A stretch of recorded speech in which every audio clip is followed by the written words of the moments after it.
محترم شمس تبریز صاحب قرآنیات سے گہرا لگاؤ رکھتے ہیں۔ تعلیم کے میدان میں آپ کی خدمات نمایاں ہیں۔ ایک عرصے تک متحدہ عرب امارات میں اپنی تعلیمی سرگرمیاں انجام دیتے رہے۔ فی الحال آپ دہلی میں مقیم ہیں۔ آپ کا موضوع ہے قرآن مجید میں مال کے حصول کی تعلیمات۔ محترم شمس تبریز صاحب۔ نحمده ونصلي على رسوله الكريم اما بعد اعوذ باللہ من الشیطان الرجیم بسم اللہ الرحمن الرحیم رب اشرح لي صدری ویسر لي امری واحلل عقدۃ من لسانی یفقہوا قولی۔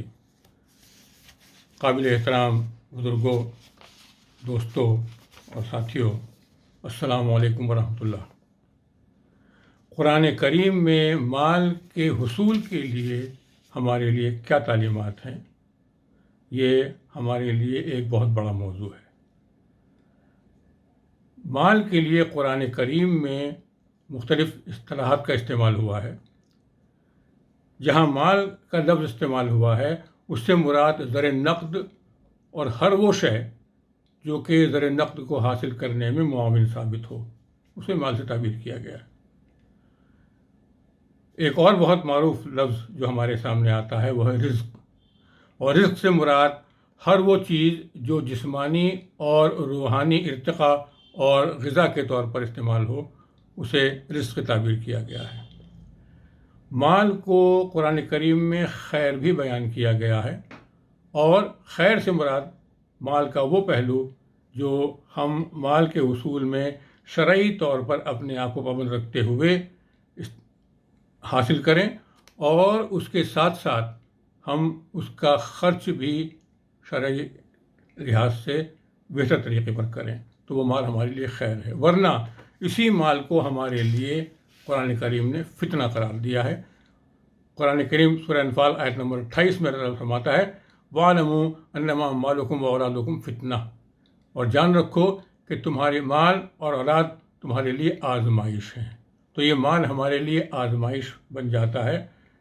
اس نوعیت میں کہ ہم اس کو صحیح طریقے پر حاصل کرتے ہیں یا صحیح طریقے پر خرچ کرتے ہیں، اس سے تمام معاملات کا نپٹارا ہوگا۔ سب سے اہم اصطلاح جو قرآن استعمال کر رہا ہے وہ ہے کسب، کمائی۔ اور کمائی دراصل وہ نہیں ہے جو کہ ہم نے اس دنیا میں حاصل کر لی، کمائی وہ ہے جو ہم نے اپنے آخرت کے لیے اس دنیا میں حاصل کی۔ اور قرآن کریم میں جگہ جگہ اس بات کو واضح کیا گیا ہے کہ تمہاری کمائی جو ہے وہ اصل کمائی وہی ہے جو آخرت میں کام آنے والی یا نقصان دینے والی ہے۔ اس سلسلے میں بہت ہی بنیادی بات جو کہی گئی ہے وہ سورہ طور آیت نمبر 21 میں کل امرئ بما کسبت رہین، یعنی ہر ایک شخص اس کمائی کے بدلے میں گرو ہوگا جو اس نے کی ہوگی۔ تو اب ہمارے لیے یہ چیز واضح ہونی چاہیے کہ ہم جو کمائی کر رہے ہیں وہ کس نوعیت میں کر رہے ہیں۔ فی نفسہ ہی قرآن کریم مال کے حصول کو غلط نہیں قرار دیتا، اس کو ایک احسن عمل قرار دیتا ہے، بشرط یہ کہ اس کے اندر ہمارے کیا ترجیحات ہیں، ہمارے کیا ذرائع ہیں، ہمارے کیا وسائل ہیں، ہم حلال اور حرام کا فرق محسوس کرتے ہیں یا نہیں۔ میں سمجھتا ہوں کہ قرآن کریم کی آیات سورہ جمعہ کی 9 اور 10 اس معاملے میں بڑا واضح ہمیں ایک پیغام دیتی ہیں۔ اعوذ باللہ من الشیطان الرجیم یا ایھا الذین آمنوا اذا نودی للصلاۃ من یوم الجمعہ فاسعوا الی ذکر اللہ وذروا البیع ذلکم خیر لکم ان کنتم تعلمون فاذا قضیت الصلاۃ فانتشروا فی الارض وابتغوا من فضل اللہ واذکروا اللہ کثیرا لعلکم تفلحون۔ یہ بڑی واضح طور پر دو چیزیں، یعنی جو ایک بیلنس اسٹرائک کیا ہے قرآن کریم نے، وہ ان دو آیات سے بڑا واضح ہے۔ اللہ تعالیٰ فرما رہا ہے کہ اے ایمان والوں، جب جمعے کے دن نماز کی اذان دی جائے تو اللہ کے ذکر کی طرف مستعدی سے چل کھڑے ہو، اور خرید و فروخت چھوڑ دو، یہ تمہارے لیے بہتر ہے اگر تم علم رکھتے ہو۔ پھر جب نماز ختم ہو جائے تو زمین پر پھیل جاؤ اور اللہ کے فضل کے طالب بنو، اور اللہ کو زیادہ یاد کرو تاکہ تم فلاح پاؤ۔ غور طلب بات یہ ہے کہ ہر چیز کو اس کے صحیح مقام پر رکھنا یہی ایک مومن کے لیے شایان نشان ہے۔ جس وقت اللہ تعالیٰ کی عبادت ہو تو یہاں جو مولانا امین اصلاحی نے ترجمہ کیا ہے مستعدی کے ساتھ، یعنی ہمارا پورا فوکس جب جمعے کا وقت ہے یا کسی نماز کا وقت ہے، یہ ایک خصوصی موقع ہے، عمومی طور پر جب بھی نماز کا وقت ہے تو ہمارا پورا فوکس اللہ کی طرف، اس کی طرف رجوع کرنے کا ہونا چاہیے، اور پھر اس کے بعد اللہ کا فضل تلاش کرو۔ یہ بڑی اہم بات ہے کہ یہاں آدمی جو رزق کے لیے جد و جہد کرتا ہے اس کو اللہ کے فضل سے تعمیل کیا گیا ہے کہ اللہ تعالیٰ اس کو اپنا فضل قرار دے رہا ہے۔ اس آیت کریمہ کو اگر ہم سورہ ذاریات کی آیت نمبر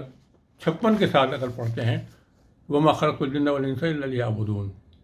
اور میں نے جنوں اور انسانوں کو صرف اس لیے پیدا کیا کہ وہ میری بندگی کریں، تو ہمارے اور آپ کے لیے یہ بات بڑی واضح ہو جاتی ہے کہ جب ہم کسی بھی نوعیت میں اپنے لیے مال کے حصول کی کوشش کر رہے ہیں تو یہ بات ہمارے سامنے واضح ہونی چاہیے کہ یہ مال حاصل کرنے کے لیے ہم جو بھی ذرائع استعمال کریں وہ حلال ذرائع ہوں، اور اس کو حاصل کرنے کے پیچھے ہمارا مقصد نہ صرف اس دنیا میں اپنے لیے بھلا ہو بلکہ آخر میں بھلا ہو، یہ چیز ہمارے ذہن میں واضح رہنی چاہیے۔ اگر ہم صرف اور صرف اس دنیا کو اپنے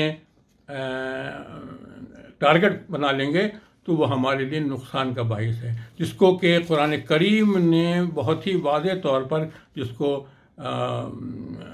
غلط قرار دیا ہے سورہ تکاثر میں جو بات کہی گئی ہے کہ ہم ایک دوسرے سے مال کے بڑھنے میں،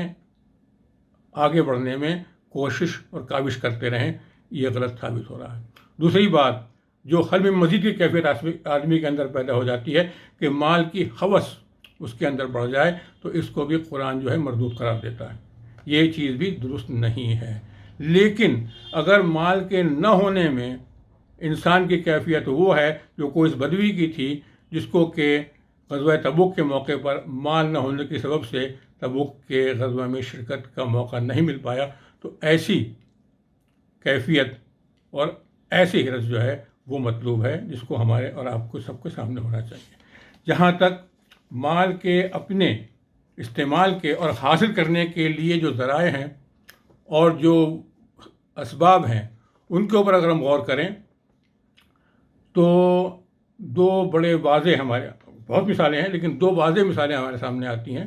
پہلی مثال ہمارے ساتھ قارون کی ہے، جو یہ کہتا ہے کہ انما اوتیہ علی علم عندی، کہ یہ جو کچھ مال مجھے ملا ہے یہ اس وجہ سے ملا ہے کہ جو میرے ذاتی علم ہے، یعنی یہ میری پرسنل پراپرٹی ہے اور اس لیے ہے کہ یہ میری اپنی صلاحیتوں کی بنیاد پر مجھے حاصل ہوا، یعنی اس میں کسی اور کا نعوذ باللہ کوئی دخل نہیں ہے، تو میں اس کو دوسرے کے ساتھ کیسے شیئر کروں۔ اسی طرح کا رجحان جو ہمیں سورہ کہف میں ملتا ہے اس شخص کی بات میں جو کہ باغ کا مالک تھا اور وہ اس باغ کو اپنا حق سمجھ رہا ہے، یعنی ایک کیفیت اگر انسان کے اندر یہ پیدا ہو جائے کہ جو کچھ مجھے حاصل ہے میں اس کا حقدار ہوں، آئی ڈیزرو اٹ، تو پھر یہ انسان کے لیے گمراہی کا باعث بننے والی ہے۔ ہمیں اور آپ کو اس پہلو سے بچ کر چلنا ہے۔ سب سے اہم چیز یہ ہے کہ ہم یہ غور کریں کہ سلیمان علیہ السلام نے جب ان کو اتنی بڑی سلطنت حاصل ہو گئی، اتنی کثیر دولت حاصل ہو گئی، تو ان کا کیا کہنا تھا؟ ھذا من فضل ربی، یہ میرے رب کا فضل ہے، اور اس کے ساتھ ساتھ انہوں نے کہا کہ لیبلونی واشکر ام اکفر، یعنی تاکہ وہ میرا امتحان لے کہ میں شکر کرتا ہوں یا ناشکری۔ تو میں اور آپ اپنے آپ کو بڑے واضح طور پر اس پہلو سے بچانے کی کوشش کریں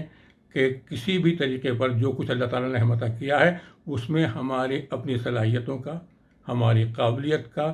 یا ہمارے کسی بیک گراؤنڈ کا کوئی کردار ہے۔ ہم کو یہ بات واضح ہونی چاہیے کہ جو کچھ بھی ہمیں عطا کیا گیا ہے وہ اللہ تعالیٰ کی طرف سے عطا کیا گیا ہے اور بطور آزمائش کے عطا کیا گیا ہے۔ اگر ہم اس کو صحیح طریقے سے خرچ کرتے ہیں تو وہ ہمارے لیے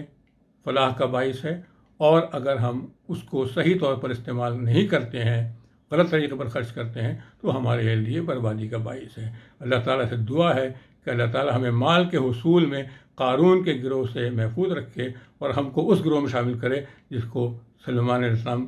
کے ساتھ رہنے والوں میں ہے۔ وآخر دعوانا الحمدللہ رب العالمین۔